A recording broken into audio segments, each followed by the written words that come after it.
kids have such better webcams than I do. Oh well. This is the story of the bed. And the story of the bed really is one that really gets my gander up. It really makes me mad. I don't like this story so much.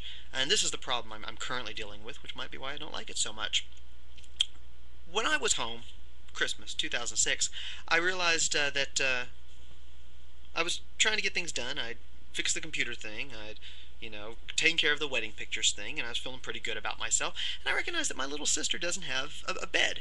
And as far as I know, she hasn't, her being 14 now, she hasn't had a bed for, I guess, 7, 8 years that I'm aware of. And the question is, well, where does she sleep? Well, she sleeps downstairs, with my stepmother, in her bed, and my dad sleeps upstairs on a makeshift bed.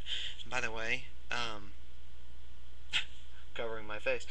This is the thing that really, is why hoarders are so secretive. Because from the outside, anyone who doesn't know my family really well would have no idea that this type of thing is the case.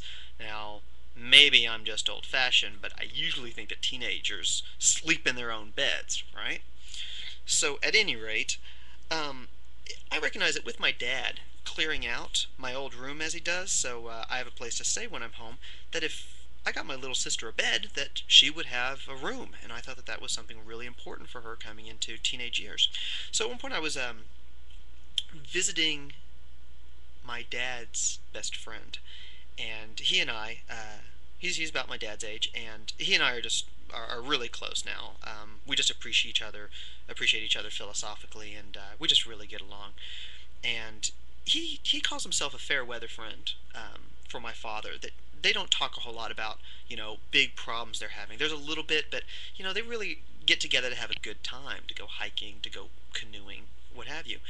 Um, so as I was about to leave, I said to my dad's best friend, I said, "Hey, dad's best friend, do you have an extra bed? Because he's got a big house that he mostly built himself, and just a lot of things. He's a guy who's I think really accomplished a lot, of the American dream." And I said, "Do you have an extra bed?" He's like, "Well, what for?" I said, "Well, my little sister, she doesn't have a bed, and I figured that if she gets a bed, she has a room." It's like, "She doesn't have a bed. Well, where does she sleep?" "Well, she sleeps downstairs with my stepmom. A little weird, huh?" And so he is in an organization that has a philanthropic uh, section, and he kind of wanted to flex his muscle with me, show how important he was to them, and do it there. And he says, I tell you what, we have a bank account of $50,000 set aside for nothing but charitable works, and David, there won't even be a vote. I'll say, there's a little girl, she needs a bed, she's in need. There's a second, I, and then everybody will go, I, and it'll be done, and I'll have a bed. What kind of bed does she want?" He's going on and on. King size bed, queen size bed, bed with a bookshelf. I'll get her any kind of bed she wants. I'm like, dude, just a bed is great, more than I can, hope for. So, so he was going to arrange that, and I went home and I talked to my dad. I said, "Listen," I said, "Dad, I arranged to get little girl a bed, and I want you to. I know that you want to paint the room first, which he had said, and I want you want to fix it up. But if that bed arrives before you get the room painted, don't worry about painting the room. You can stay. My little sister, she can live in an orange room for a little while. It's orange because it's my favorite color when I was growing up, and still is. So uh, he, I guess, semi agreed. Come to some retrospect, I don't really know if he actually agreed. Now, I also told him, Dad, you got to allow little girl to be your ally. She's at an age where she can start doing things on her own. She's a teenager now, and she's going to become more and more influential, and she's going to be exerting her independence. And I want you to be the parent that does, and make stepmom into the parent who doesn't. I think she'll really help you out. She's going to be your best ally here." It's like, all right, all right.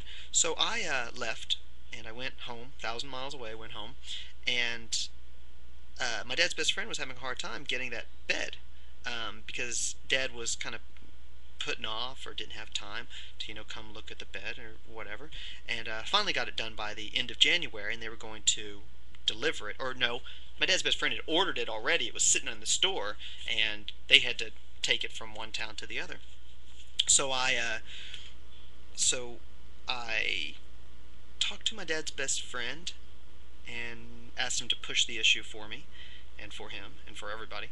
And he agreed. And then he was loading the bed up. And was like, "Well, I'll come with you, and I'll help you set it up." My dad was like, "No, that's not necessary. You know, my wife and I, we can set it up, no problem, and we'll take care of it. You don't have to come to the next town." So I was all right. Sounds fine. My dad's best friend didn't want to push it too much, so went in there, and then I guess 2, 3 weeks, month, I have no concept of time, went by, and through my spy network, where I find out what's going on in the house, I've got sort of different webs of people who let me know what's going on. But through that, I found out that the bed was sitting unset up in a room that was just a whole bunch of junk. It's that room that was my older sister's old room, the one with a whole bunch of stacks of boxes of DVD players. So I talked to my dad's best friend. I'm like going, "Can you push this again? Can you set up a time to hang out with my dad and set this up?" He's like, "Yeah, no problem. I'll call him and I'll go tomorrow morning." So he calls he calls my dad, and this is a story he tells me. And there's bad language coming up, so turn it off for about a minute if you just can't handle it. And he says, "You know, best friend, David's dad, what do you say we get together tomorrow morning and we set up your daughter's bed?" My dad says, "Oh, I would like to, but I've got this meeting tomorrow." What kind of meeting you have?" "Oh, it's a spirituality meeting." Well, fuck your spirituality meeting. What do you say we get together tomorrow morning and we set up your daughter's bed? So Dad was like, "Oh, okay, we'll set up the bed." So then, Dad calls his best friend the next morning and says, "Listen, I got a job now." There are financial issues too, so job is kind of hard to argue against. But he got a job, and then the thing got delayed again. So I called my dad, and I really let him have it. When I was growing up, yelling at your parents was not something you do, and this is by far the worst I've ever been. But I really yelled at him. I even went so far as to, ugh, I don't want to go into that, but I made it very, very clear that he was making a huge mistake at the cost of his daughter, and I didn't know what his emotional problems were, and I knew that he was depressed, and I know that it's difficult, and he's got a lot of things going on, but he's got to do the simple stuff. I said, "Dad, you have to do the simple things. I'm trying very hard to make you the parent who gets things done, and you're not helping me. I'm working really hard up here." And one of my favorite little lines I came up with is, "Last December when I was home, when I was really cool and I didn't argue with anybody, now that was not an accident. I was being diplomatic. But by God, if I feel that I'm not doing any good here from where I live, I swear I will descend on that house like an avalanche. And I will have to be physically hurt or killed to stop me. Don't make me go to that point, please." Now, my dad still can't believe I did it.